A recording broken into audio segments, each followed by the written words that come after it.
नमस्कार। News trial Bharat को तुरंत सब्सक्राइब करें। आप देख रहे हैं उत्कर्ष कुमार के इस खास बुलेटिन को।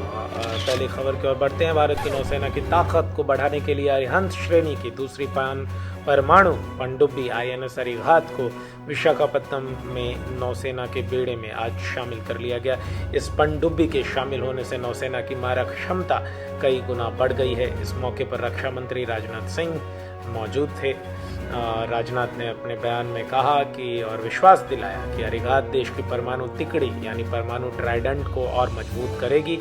ट्राइडेंट को यह परमाणु प्रतिरोध को बढ़ाएगी, क्षेत्र में रणनीतिक संतुलन और शांति स्थापित करने में मदद मिलेगी और देश की सुरक्षा में निर्णायक भूमिका निभाएगी।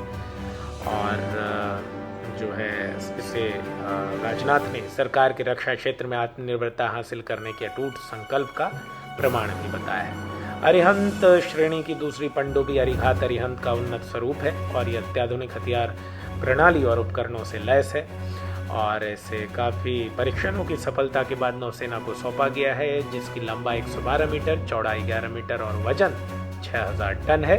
पनडुब्बी में घातक की 15 मिसाइलें लगी हैं जो 750 किलोमीटर तक मार करने में सक्षम है। इसकी विशेषता है कि ये दुश्मन को चकमा दे सकती है। पनडुब्बी 1500 फुट से भी अधिक गहराई तक पानी में जा सकती है। देश में तीसरी परमाणु पनडुब्बी अरिदमन भी बनाई जा रही है और कुछ वर्षों में यह भी नौसेना के बेड़े में शामिल हो जाए। अरिहंत और अरिहंत में 83 मेगावाट की लाइट वाटर रिएक्टर हैं जिनसे इनका संचालन किया जाता है। परमाणु रिएक्टरों के कारण ये पनडुब्बी परंपरागत पनडुब्बियों की तुलना में महीनों तक पानी के भीतर रह सकती है। तो आपको बताएं कि इस मौके पर राजनाथ सिंह ने पूर्व PM अटल बिहारी की राजनीतिक इच्छा शक्ति को याद दिलाते हुए जिसने भारत को एक परमाणु हथियार संपन्न देश के बराबर खड़ा किया। राजनाथ सिंह ने कहा कि आज भारत एक विकसित देश बनने के लिए आगे बढ़ रहा है। विशेषकर आज के भू राजनीतिक परिदृश्य में रक्षा सहित हर क्षेत्र में तेजी से विकास करना हमारे लिए आवश्यक है। हमें आर्थिक समृद्धि के साथ साथ मजबूत सेना की भी जरूरत है। हमारी सरकार यह सुनिश्चित करने के लिए मिशन मोड पर काम कर रही है कि हमारे सैनिकों के पास भारतीय धरती पर बने उच्च गुणवत्ता वाले हथियार और प्लेटफॉर्म हो। बढ़ते हैं अगली खबर की ओर। अब हमारे स्क्रीन पर आप इस तस्वीर को देख सकते हैं। ये बॉलीवुड की अभिनेत्री कंगना रनौत है। पहली बार लोकसभा चुनाव में इन्होंने हाथ आजमाया। 2024 के लोकसभा चुनाव में हिमाचल प्रदेश की मंडी सीट पर एक राजकुमार के खिलाफ चुनाव मैदान में उतरी और अपने पहले ही लोकसभा चुनाव में जीत कर ये संसद पहुंच चुकी हैं। संसद से बाहर और अंदर इनके बयानों की काफ़ी चर्चा होती है, विवादों में रहती आई हैं और इनकी एक फिल्म भी है जो इमरजेंसी, वो भी सुर्खियां बटोर रही है। इस बीच जो कंगना की आंदोलनकारी किसानों के खिलाफ कथित बयान को लेकर विरोधियों के निशाने पर ये आ गई है। हालांकि IANS समाचार एजेंसी को दिए एक इंटरव्यू में कंगना रनौत ने कहा है कि रेप की धमकियां देकर कोई भी उनकी आवाज़ नहीं दबा सकता और ये भी कहा कि कुछ लोगों ने उनके सिर पर बंदूक तान दी है, लेकिन बंदूकों से वो डरने वाली नहीं है। आज भी बलात्कार की धमकियां आ रही हैं। एक तरह से वो रेप की धमकी दे रहे हैं, लेकिन इस तरह की धमकियों से वो मेरी आवाज़ नहीं दबा सकती, कंगना ने ये बात कही है। ये प्रतिक्रिया कंगना रनौत की पंजाब के पूर्व सांसद और शिरोमणि अकाली दल अमृतसर के अध्यक्ष सिमरनजीत सिंह मान की आपत्तिजनक टिप्पणी के बाद आई है। मान ने कथित तौर पर कहा था कि अभिनेत्री को बलात्कार का बहुत अनुभव है। गुरुवार को 79 वर्षीय मतलब आज के ही करनाल में 79 वर्षीय मान से सांसद रनौत की टिप्पणी पर प्रतिक्रिया मांगी गई तो उन्होंने बलात्कार का उल्लेख करते हुए आपत्तिजनक टिप्पणी की। हरियाणा महिला आयोग ने कंगना रनौत के खिलाफ अभद्र टिप्पणी पर नाराजगी जाहिर की है और पूर्व सांसद सिमरनजीत सिंह मान को समन भेजा। आयोग ने मान से 5 दिनों के अंदर सार्वजनिक रूप से माफी मांगने की और स्पष्टीकरण देने की बात कही है।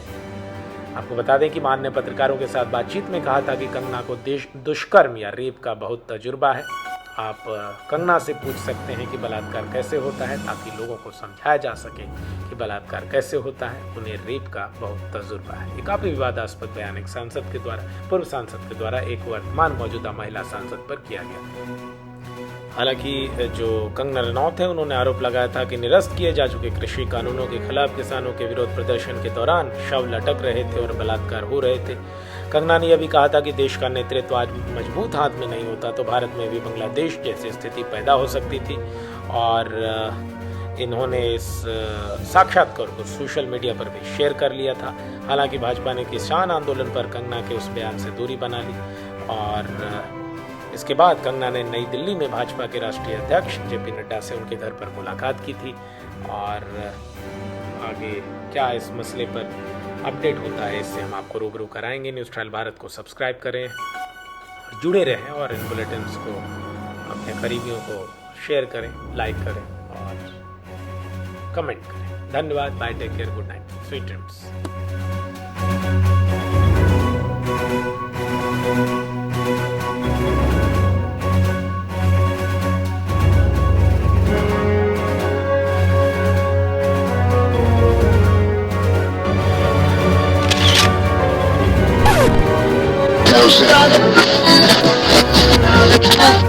नमस्कार, मैं उत्कर्ष कुमार और आप देख रहे हैं न्यूज़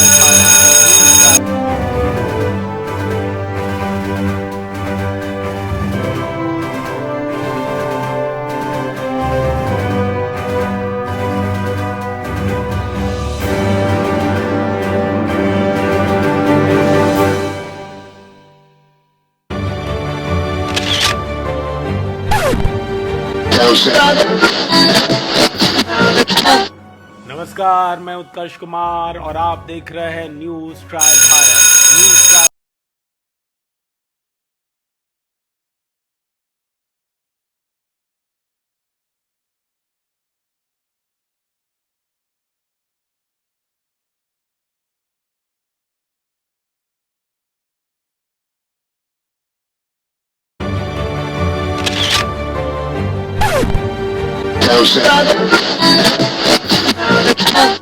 नमस्कार, मैं उत्कर्ष कुमार और आप देख रहे हैं न्यूज़ ट्रायल भारत।